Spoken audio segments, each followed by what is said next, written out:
Direct గా ఇప్పుడు మీలో తప్పులు ఉన్నాయి చూసుకోండి అని అంటే హర్ట్ అయిపోతారు. ఒక కథ ద్వారా చెప్పినప్పుడు ఏమవుతుందంటే అర్థం అవుతుంది, కానీ చూసుకోవాల్సింది మననే.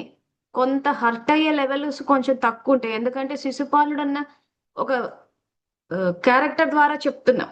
ఇలా శిశుపాలుని పెట్టకుండా ఇదిగో నీలోనే నువ్వే తప్పులు చేస్తున్నావు, ఎవరైనా నిన్ను ఏదైనా అన్నారు అని అంటే అది కర్మల ద్వారా వస్తోంది, కాబట్టి నిన్ను నువ్వు చూసుకోవాలన్నామంటే వెంటనే హర్ట్ అయిపోతారు జనాలు హర్ట్ అయిపోయి అలా కాదు ఈ కారణం వల్ల అని చెప్పేసి ఇంకా దాన్ని జస్టిఫై చేస్తూ పోతారు, అంటే వాళ్ళ ప్రవర్తనని సమర్థిస్తూ పోతారు.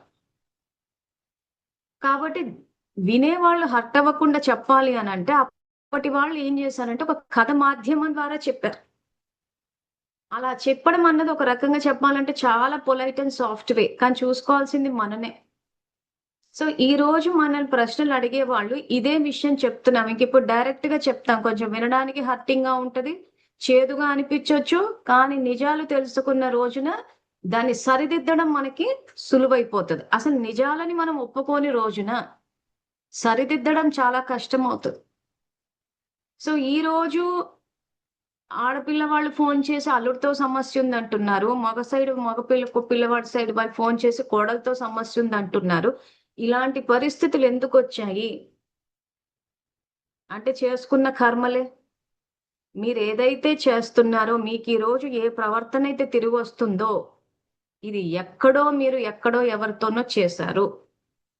ఇప్పుడు ఉన్న వాళ్ళతో చేశారా, వేరే వాళ్ళతో చేశారా అని అంటే మీకు ఆల్రెడీ ఇదే సిరీస్ ద్వారా ఏ బి అన్న ఎగ్జాంపుల్ ద్వారా వివరించాం. ఆ ఎగ్జాంపుల్ లో ఏమైంది, బిని ఇక్కడ మళ్ళీ మీకు సిరీస్ ఒకటి తర్వాత ఒకటి చూసిన వాళ్ళకి ఇది అర్థమవుతుంది. మేము మళ్ళీ అవే రిపీట్ చేసుకుంటూ పోతుంటే ఇంక ఇలాగే కంటిన్యూ అయిపోతుంది స్టోరీ, కొత్త విషయాలు చెప్పలేకపోతాం. సో చేసుకున్న కర్మలకే వచ్చినప్పుడు మీరు క్షమిస్తే కర్మల ఖాతాలో నుంచి బయటకు వచ్చేస్తారు.